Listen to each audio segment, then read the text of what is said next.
Kalau Ustaz, Waalaikumsalam, boleh tak jelaskan status-status hadis secara mudah untuk orang-orang kebanyakan macam saya nak faham perbezaan hadis sahih dan hasan. Apa beza dhaif biasa dan dhaif berat? Okey, secara umum. Saya fidut CSM. Saya bagi secara umum. Yang pertama sekali hadis dulu. Hadis ni apa? Kullu ma sadara 'an Nabi sallallahu alaihi wasallam min qaulin aw fi'lin aw taqririn. Semua benda yang disandakkan kepada Nabi sallallahu alaihi wasallam min qaulin, daripada ucapan, aw fi'lin ataupun perbuatan, ataupun penyaksian Nabi sallallahu alaihi wasallam. Nabi angguk, Nabi geling, yang ni termasuk dalam penyaksian Nabi sallallahu alaihi wasallam. Yang ni adalah hadis Nabi. Kemudian dalam hadis ada dua kategori besar. Yang pertama dianggap sebagai mutawatir. Mutawatir tu adalah satu hadis yang Nabi SAW sebut ataupun Nabi SAW buat ataupun Nabi SAW akui dan dilihat oleh ramai orang, didapati oleh ramai orang dan ramai sahabat Nabi tahu tentang benda tu dan ramai sahabat Nabi habaq dekat tabi'in. Dan ramai tabi'in habaq kepada tabi'in. Ramai tabi'in habaq kepada berikutnya. Yang ni disebut sebagai hadis mutawatir. Hadis mutawatir adalah hadis yang sahih. Sebab mustahil untuk kita mempertikaikan kebenarannya. Contoh hadis mutawatir, contohnya, man kadzdzaba alayya muta'ammidan falyatabawwa maq'adahu minan nar. Siapa yang bohong atas nama aku dengan sengaja, maka tempatnya adalah di dalam api neraka. Yang kedua adalah hadis ahad. Hadis ahad adalah hadis yang dia tak sampai tahap mutawatir. Mutawatir mungkin empat orang sahabat Nabi dan ke atas. Tapi yang ni dia tak sampai 4 orang sahabat Nabi. Mungkin seorang, mungkin 2 orang je sahabat Nabi yang meriwayatkan benda tu, kemudian disebarkan kepada orang yang berikutnya. Lepas tu baru ramai. Yang ni disebut sebagai hadis ahad. Yang ni disebut hadis ahad. Hadis ahad ni lah. Yang ni dia ada kategori iaitu sahih, dhaif, sahih dan dhaif. Kategori mudah dia adalah sahih dan dhaif. Cuma yang dhaif itu pula ada terbahagi kepada beberapa bahagian. Yang pertama, yang dianggap sebagai dhaif yang masih lagi boleh dipertimbangkan. Dan ini kategori lama. Kategori lama dia sahih dhaif saja. Jadi, termasuk kat dalam dhaif tu hadis hasan, termasuk dalam dhaif tu adalah hadis dhaif ringan, termasuk dalam dhaif tu adalah hadis hadis dhaif berat. Yang tu masuk hadis dhaif. Hadis palsu pun termasuk dalam hadis dhaif. Kalau ikut ulama-ulama lama lah. Ulama-ulama moden pula membahagikan hadis kepada hadis sahih, hadis hasan, hadis dhaif, hadis hasan dan hadis dhaif. So yang tu. Dan lepas tu sebahagian kata lepas tu ada lagi satu lagi, hadis palsu. Hadis palsu ni kategori lain. Sebahagian kata tak, dia termasuk dalam hadis dhaif. Okey. Jadi hadis sahih itu apa? Hadis sahih dia mesti mempunyai 5 syarat utama yang menyebabkan dia sahih. 5 syarat utama yang menyebabkan dia sahih. Kalau tak cukup 5 syarat ni, maka dia tak jadi hadis sahih. Tapi ni dalam kategori apa? Dalam kategori hadis ahad yang saya sebut tadi. Kategori ahad yang saya sebut tadi.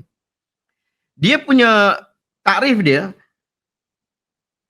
hadis sahih ialah fahuwal hadis al-musnadul ladzi yattasilu isnaduhu binaqlil adli dhabitin anil adli dhabit ila muntahahu wala yakunu syadzan wala mu'allalan.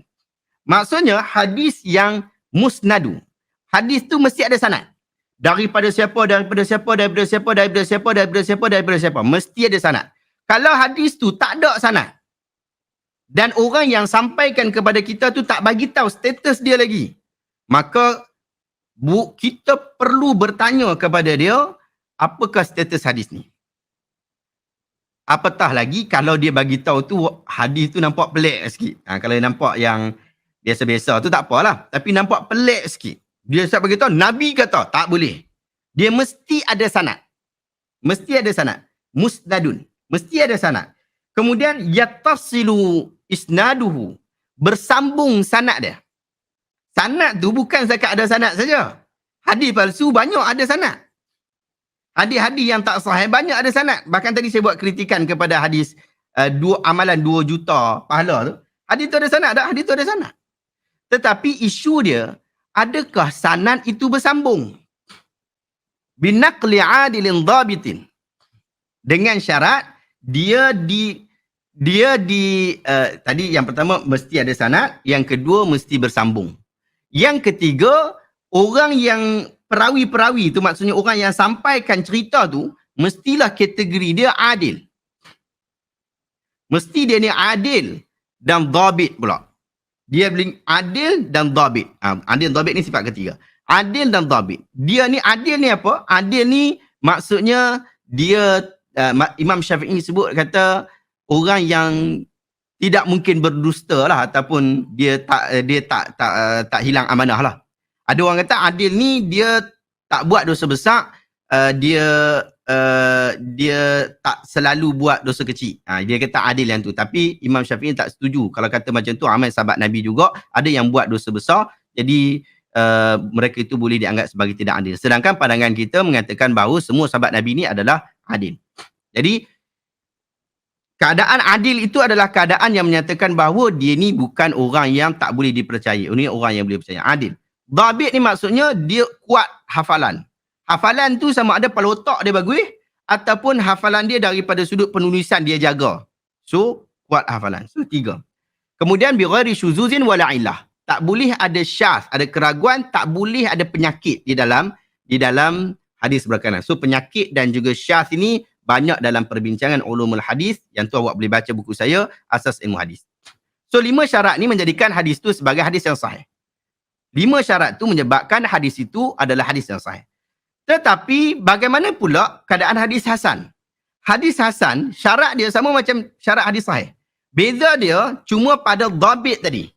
Dhabit tadi maksudnya kuat ingatan tadi. Dia kurang sikit kuat ingatan. Sebab tu perkataan bagi hadis hasan biasa disebut la ba'sa bihi.